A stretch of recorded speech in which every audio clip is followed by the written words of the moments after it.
Kept Confidence, Locus Locutus, Brya's Love, the Eremite, Semiotician and Eleactic Principle. All craftable, but are they any good? Let's start with Kept Confidence. This is the first strand 140 RPM hand cannon, and as far as kinetic slot options go, did we really need another one? A cursory glance at its stats compared to its in-slot rivals suggests a weapon that is so thoroughly outclassed in nearly every department that you wonder why they even bothered to make the thing. But it takes all of 20 seconds in using this weapon to really get it.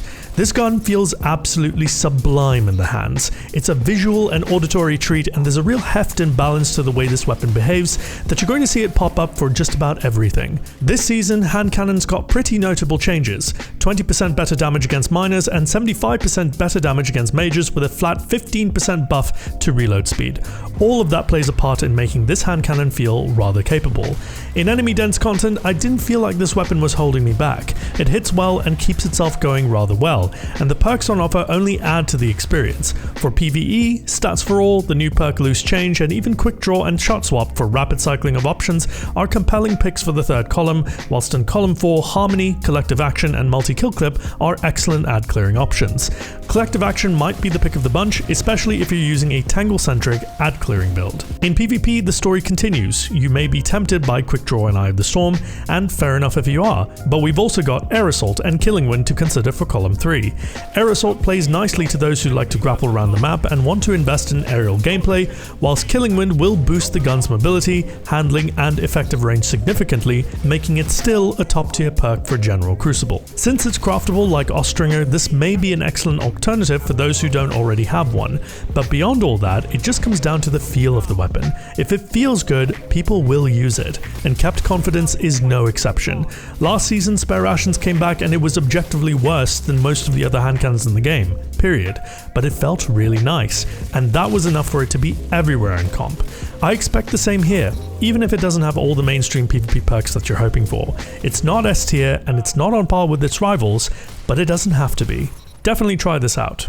I've already heard many different takes on the Locus Locutus. I've heard it's the kinetic beloved. I've heard that it's a waste of space for PvE. I've also heard that it'll make you inexplicably fond of Earl Grey tea.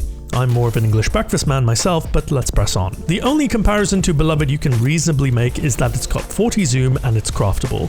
Aside from that, the main competitors for the sniper are Eye of Sol and Defiance of Yasmin, both of which are vastly superior stat-wise to this weapon. The feel of the weapon is exemplary. There's a certain je ne sais quoi to it that makes it really nice to use, even if it doesn't dazzle or surprise in the way that some of the other snipers do. In PvP at least, with its 40 zoom, I found it acceptable to use, but I never once thought that this was something I needed to be using. It felt very adequate, in the same way that Shepherd's Watch felt adequate. But unlike Shepherd's Watch, there's far less options here for PvP in terms of perks. Surplus and Opening Shot is pretty much it. Maybe Steady Hands if you want to fancy your hand at aggressive sniping. The rest of the perks are just kind of meh. The new perk Higher Ground reportedly only gives you something like 10% added damage when you activate the condition of being higher than your opponents, and it requires boots on the ground to use, meaning that snipers using Heat Rises or Wings of Sacred Dawn won't be seeing any benefit. In PvE, even at 40 zoom, it's just awkward. Being a Stasis Sniper 2 means it's dead on arrival since they do 15% less damage to unshielded combatants than kinetic energy snipers, and there currently aren't any stasis shielded enemies in the game. It's just a very hard gun to recommend despite the interesting perk pool. Snipers feel awful in PvE and they need some serious love. But for PvP, I guess because it's a craftable kinetic slot sniper with average stats, it's a good option that's good enough until you get a better one. Otherwise, this is a hard pass. What isn't a hard pass is Brya's Love. This is a Void Precision Scout Rifle, the first since Doom of Chelchas came back with King's Fall. And despite it being a 180 Scout, I think this one is worth the pickup. The gun feels as expected. It's a great feeling scout rifle that's best used for distance situations, which means it's not going to be much fun in content where there's a lot of enemies that you need to deal with very quickly, like the new Altar of Summoning activity, or in PvP games on shorter range maps. The pure feel of this weapon is really good, the acoustics and the way it shoots is worth trying out, even if the damage profile is a little underwhelming.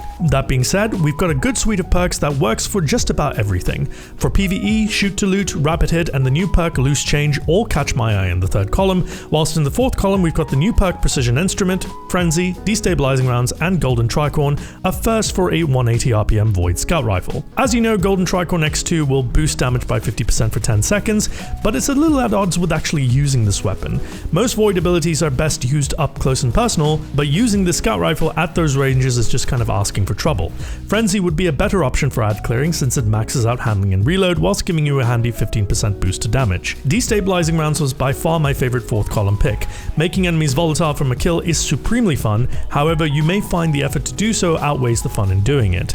The new perk Precision Instrument states dealing sustained damage increases precision damage. 6 precision shots grants you a stacking bonus of up to 25%, so this could be a really good option for underlevel content or beefier enemies. The buff lasts for 1.25 seconds, so the big trick is just keeping it going. Rapid Hit is the most natural pairing with this perk. In PvP, it's a 180 RPM Scout Rifle. You already know what the deal is. Not great. A lot of Scout Rifle play tends to be very passive, so you're best served by perks that are easier to proc, like Keep Away or Rapid Hit.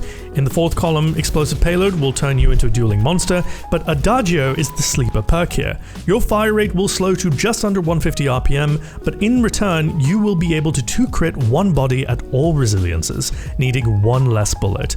This is better than a 150 Scout, which requires 3 crits at all resiliences. Something to think about if you're a patient player or enjoy long-range gunfights. But ultimately, it's a 180 Scout, and it's not easy to use for the majority of the maps and the game modes in rotation.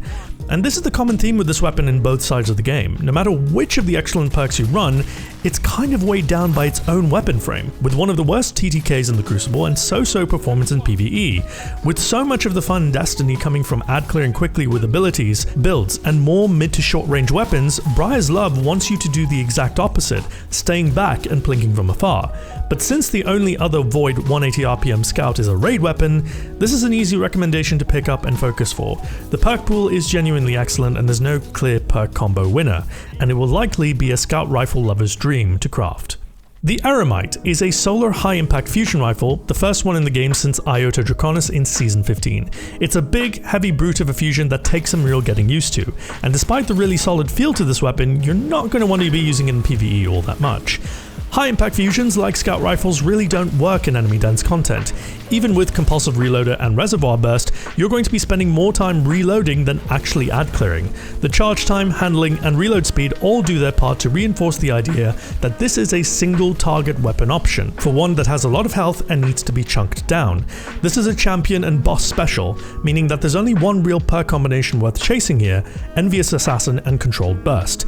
The only weapons with this combo are Loaded Question, which is a Nightfall reward, and Nox Perennial, a new world drop. So to get that perk combo from a craftable seasonal activity reward is pretty darn good. Don't get me wrong, there's other perk combos here, but you have to really love fusions to want to give this a go in PvE, and the stellar feel to this fusion may give you pause for thought. Maybe you'll actually like it, despite its charge time. In PvP, there's not a whole lot that's sticking out here. Like in PvE, the near 1 second charge time takes some getting used to, but there is a real use case for this weapon. Utterly ridiculous one-hit kills from crazy distances. This is the solar version of Glacioclasm, and if you learn how to use this archetype, you'll be rewarded in spades. That being said, on the perk side of things, it's a little limited. Of all the options here, you're kind of stuck with the new perk Heal Clip, which cures you and nearby allies after reloading. Pulse Monitor really isn't in contention here for the third column because the extra handling is negated by the longer charge time. Offhand Strike is viable, but you really have to have mastered high impact fusions, and the aim assist hit from Slick Draw in exchange for the max handling makes fusions feel incredibly inconsistent to shoot. For the fourth column, either use Elemental Capacitor with a Void subclass for an added 20 stability to your shots, or Golden Tricorn, which turns this into a guaranteed 3-bolt kill after getting 1 kill. Stat-wise, the Eremite is a little down on stability compared to the other options, but it makes up for it in handling by a few points. Base comparisons here are a little meaningless because this thing can be fully crafted for as much range stability and handling as possible, depending on what you want. The best thing going for it is just the fact that it's a seasonal reward and you don't need to step into other parts of the game to have a gun that's fairly capable. Semiotician is the new Strand rocket launcher, and this one rolls with the recently buffed bipod. That alone makes this miles better than the Solstice Strand rocket, crowning duologue. There's a lot of talk about bipod, but from a pure damage perspective, it's not going to be dethroning bait and switch as the go-to. I'll link a video from Aegis below where he explains his numbers regarding bipod and the endgame meta for rockets in general for this season. The long and short of it is that it's good, but not that good. The boosted reserves could make it a conversation topic for longer DPS phases, but there really isn't a situation where you could feasibly empty the entire magazine. If there's 6 of you against a raid boss with a long DPS phase, you're probably going to kill it before you run out of rockets. In any case, because it's a high impact frame, the conversation for meta contention is a non-starter. Even though this graphic from Court is from last season, nothing has changed regarding the hierarchy of rocket damage. High impacts remain the baseline to which adaptives like Apex Predator and aggressives like Cold Comfort remain superior to, offering roughly 10% more damage. So if it's not a top pick for boss DPS, is it good for ad clearing at least? I'd say reasonably so, as long as you're not using bipod. Remember, bipod still has a 25% damage penalty as well as a blast radius penalty, so whenever you use it in any normal level content, you're going to struggle to clear groups of enemies. No joke, it feels horrible with it on, and I dare not take it into anything unleveled. The boosted reserves are nice, but it struggles to make any impression whatsoever. Use field prep with hatchling or explosive light, hell even frenzy is a good shout. But after all of that, is it even worth picking up? I mean, yeah, it's a Strand rocket that can be decent with the right rolls, and it's the better of the two that we do have. So until a better one comes along, craft this for activities with Strand Surge. And finally, Eleatic Principle. This is the second time we've had a rapid-fire arc machine gun after Plank Stride in Season of Plunder. Like that, this too is craftable and represents a minor stat upgrade from that weapon. Rapid-fire LMGs are the kings of ad clear. When you just need to clear a horde of enemies, no other legendary archetype will do it as fast. We saw firsthand with Retrofit Escapade how potent a fully crafted one can be in the right situations. Where the principle differs though is in its perks, and we have some strange ones. Retrofit Escapade was a focused affair. Utility perks that made sense in the third column, damage perks in the fourth. Some oddballs and oddities, just like any perk pool, but it largely made sense. The Eleatic Principle though, just feels a bit outdated. For example, who is going for ensemble or adaptive munitions these days? Are we really going to be using rangefinder on a rapid-fire LMG? Offhand strike sounds like a fun idea, especially in ad-clear situations, but overheating up or Zen moment? Really? Compounding the issue is the gun's overall feel. This is the only one of this set which I'm not overly keen on. Perhaps it's the limited use that I've had with this weapon, but it just feels a bit too wayward for my liking. Not enough stability with a weird base recoil direction that forces you to use counterbalance if you don't get a roll with Arrowhead Break. The performance is fine, but I wasn't exactly hankering for an arc retrofit escapade in anything, really. Nothing in this perk pool is standing out, no new perks or interesting combinations, so this is an easy pass. As we've seen with all of these weapons, they're largely great feeling weapons to use and shoot at all the mans and the not mans. They're fun to use and they look and sound an absolute treat. However, the very dominant vibe I'm getting is that they're filler weapons. Weapons to get you started with crafting and making them above average. These are the weapons that'll do the job just fine for most content, the content that you will complete, which grants you better weapons. Once you get those better weapons, or maybe you already have those better weapons, you're going to find very little use for most of these.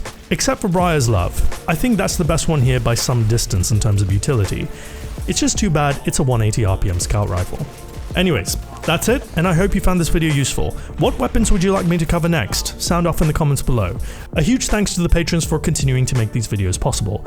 I'm Ascendant Nomad, and I'll see you next time. Cheers.